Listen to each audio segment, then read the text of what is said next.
Hello everyone, back at it again in my little yellow kayak, and we're doing something a little different today. I'm fishing a bog pond. Now, in case you're in an area of the country that doesn't have bog ponds, let me explain what it is. So around where I'm fishing, there's a bunch of cranberry bogs, and they use these bog ponds for irrigation, but mainly in the fall they use them to flood the cranberry bogs, and then they go over it with sort of these giant egg beater type things, which knocks the cranberries loose from the cranberry plants, and the cranberries float. So if you put enough water in them, all you have to do is suck up the cranberries, and it makes harvesting a lot easier than picking the berries one by one. So that's how they do it. They flood the bogs with water from the bog pond, harvest all the cranberries, and then dump the water back into the pond. And usually that happens sometime in the fall. But right now we've got a full pond. This is July, so there's no harvesting going on. But one thing they did do a few years ago, the pond really hasn't recovered either, is they treated it with weed killer. It used to have beautiful green weeds, nice clean water, and now the weeds are looking pretty sickly. They might even treat it every year, and the water's brown. And it's a far cry from the pond that it used to be. But what I'm doing today is fishing with BFS gear. And to start out, I'm going to be fishing a Super Fluke Junior, a Zoom Super Fluke Junior in the watermelon red color. And I use a very specific hook for that bait. I use Berkeley Fusion 19 2-aught Superline hook. Now the Superline hook is a little heavier hook, and so that forces the bait to sink just a little bit more. And I like that because with a light bait like this and a super light hook, it's almost a topwater. That Superline hook will bring the bait down just a little bit. You can also do a few little tricks like fishing a barrel swivel about 12 inches ahead of the bait, and that'll help bring it down too. But it will also tend to snag weeds and algae and so forth. But it doesn't take too long before I'm into my first fish. You can see the red pump house in the background. That's for pumping the water out of the bog pond into the cranberry fields. And he's not a giant, but he's a fish. I should say this is the middle of the day. We've got some clouds, we've got some wind, but generally middle of the day is a more difficult time to fish than when I'm usually out, which is early morning. And so using lighter gear, BFS tackle, and if you're not familiar, BFS just means bait finesse system, and it's a way of casting light lures on bait casting gear so you don't have to use spinning gear. That's really all it is. A lot of the, muscle memory from fishing a bait caster just translates so well to BFS. I like fishing a fluke on bait casting gear. I used to throw it on spinning gear, and I can still do it, but I kind of like the feel of it a little bit better on bait casting gear. And it's the same kind of motion for Super Fluke Junior. It's just downsized. So for me, it translates really nicely. And other things like later on, I'm going to be cranking a little bit with micro cranks. And normally, I'm fishing cranks on bait casting gear, and it just makes sense to me to fish them on light tackle bait casting gear. And it's a ton of fun too. Anyway, they were all over this Super Fluke Junior. I only brought one with me, and by the end, after half a dozen fish or something, it was getting pretty torn up. So that kind of forced me to switch to some other tackle that I brought with me. But if you just, a lot of people watching this video, they just want to go out and catch fish, any fish. Maybe you're fishing with a son or daughter, or maybe it's a grandson or granddaughter or nephew or niece or whatever, and you just want to go out in the middle of the day and catch some fish. this is a great way to do it. I know it doesn't look too windy on this pond because it's so small, but the wind's blowing pretty good. I'm just in a sheltered little pocket of the pond here, and you can fish this kind of stuff pretty much anywhere. You know, a farm pond. This is a little bog pond off the side of the road, but there's a lot of little tiny puddles and ponds scattered around the country, and they're a lot of fun to fish. Typically, they have smaller fish in them. That's not always true. Usually, there's at least one big fish in there to make the smaller ones, but if you just want to go out and catch a bunch of fish and have a lot of fun doing it, BFS or even light spinning gear is a great way to go about it. So downsized tackle, and I mean the fish were all over this Super Fluke Junior, and I could have spent the whole afternoon fishing it and been quite happy. It comes through cover pretty well. It's weedless. I've got it rigged exposed, and you can throw it not into the thickest, nastiest stuff, but you can throw it pretty much anywhere. I'm throwing it near a inflow pipe for the pump house. It's not going to get snagged up on any of that equipment. It just comes through, you know, light weeds, sparse weeds, reeds, just so well. And it's a lot of fun to fish, and when you hook the fish, they're only hooked with that single hook. You don't have to worry about treble hooks getting you, and it's just a lot of fun. In ponds that I know don't have herring or, you know, some other kind of silvery bait fish, watermelon red flake is usually where I start. Kind of looks like a sunfish or a perch, and that's what the forage base in here is going to be consisting mostly of. It's young of the year panfish, maybe even some young of the year largemouth bass too. I mean, they turn to cannibals in small ponds like this. The rod I'm fishing is a medium light 6'6" Genko double down rod. It's got a moderate fast action, might be a little bit more towards moderate. You can see it's bending. That rod is bending more than halfway down the blank, and I love it. I love that rod for all kinds of BFS stuff. It has slightly oversized guides which pass braid to leader knots, and it's got a great action. It's got enough backbone that I can still set that 2/0 hook through the Super Fluke Junior and into the fish. I've got no problem setting a superline hook with that rod, so it still has enough backbone to set the hook for being such a light rod, but it also is soft enough that you can fish cranks with it, and you know, other applications where you want a softer, more moderate rod. What it can't do really is throw like micro Texas rigs.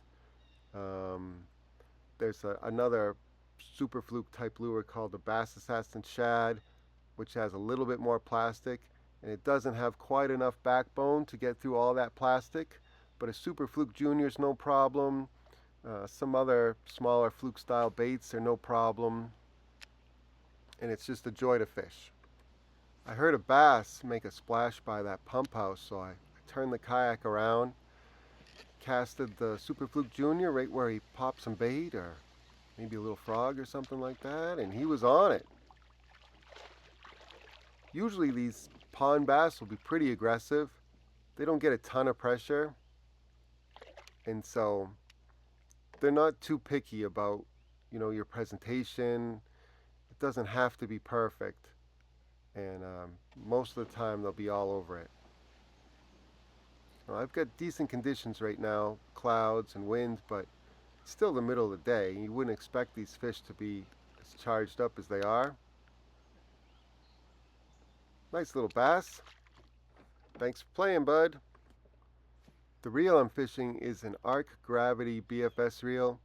It's really just a clone of the Hybo Arise, but it has more kind of Americanized components. It has padded handle grips instead of these plastic posts, and I like it.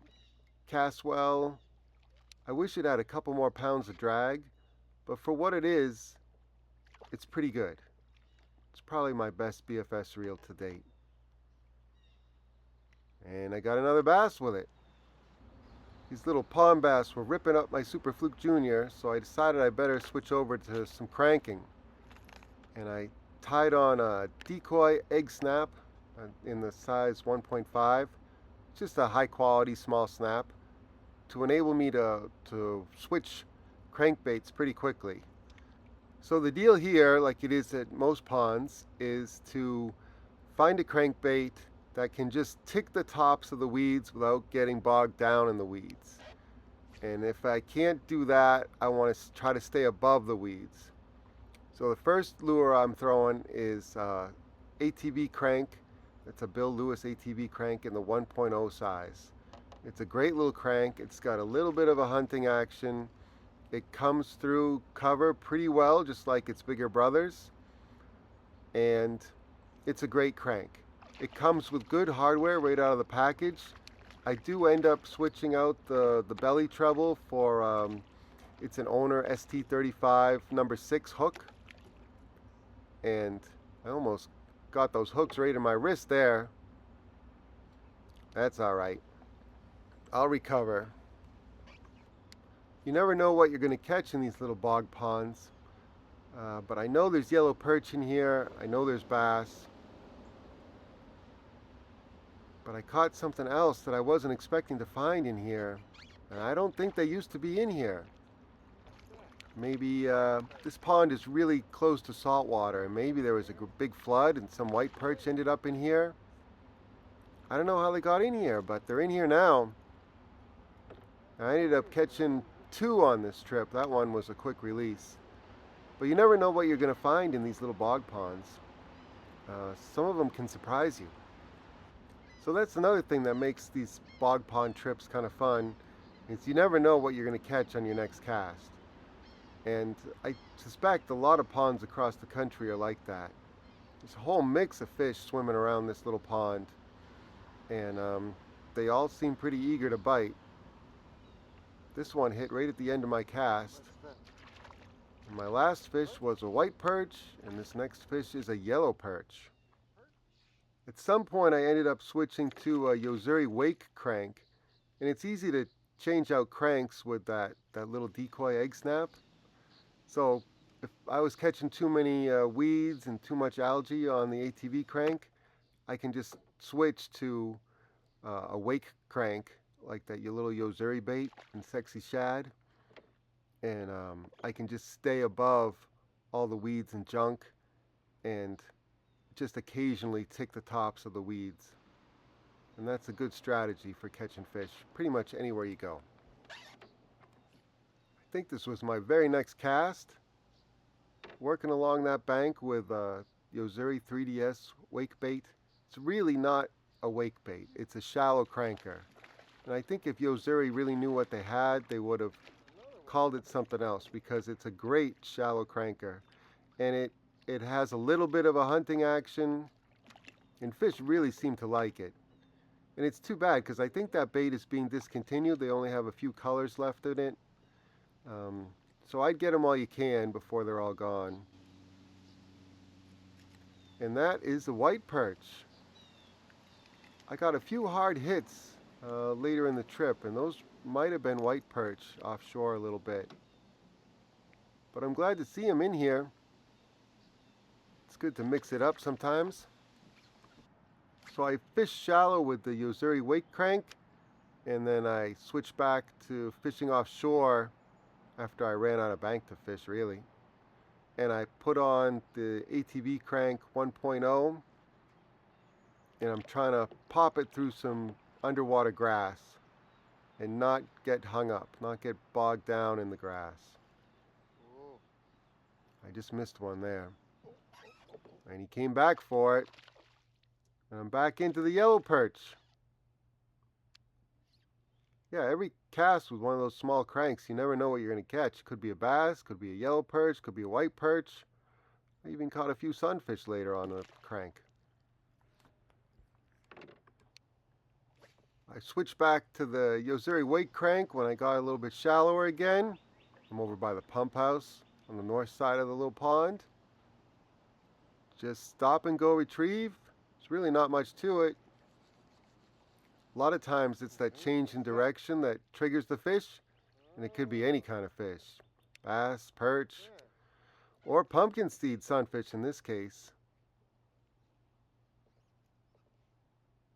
I had a few fish whack that little crank, and for whatever reason I didn't hook up with them, and I was kind of curious what they were. I think some of them were white perch. Some of them could also be pumpkin seeds. They just have small mouths, and sometimes it's hard to get a hook into them. But this one was all colored up. Beautiful little fish. Let me get it closer to the camera so you can see. Nice little pumpkin seed. Alright, thank you all for watching. I really appreciate it.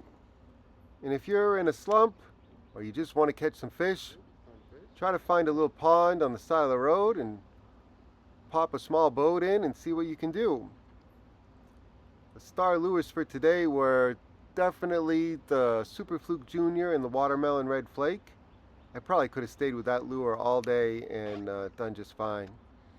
And then a couple different micro cranks, the ATV crank 1.0, and I could get a little bit deeper water, and the Yuzuri 3DS wake crank when I was in some shallower stuff. I caught a bunch of fish on both of those baits. I'll list it all in the video description. You don't have to remember all the names, etc. It'll all be in the video description, so you can duplicate what I was doing out here today on your home pond or bog pond or farm pond, and hopefully have some good success there too. I'll catch you on the next one. See ya!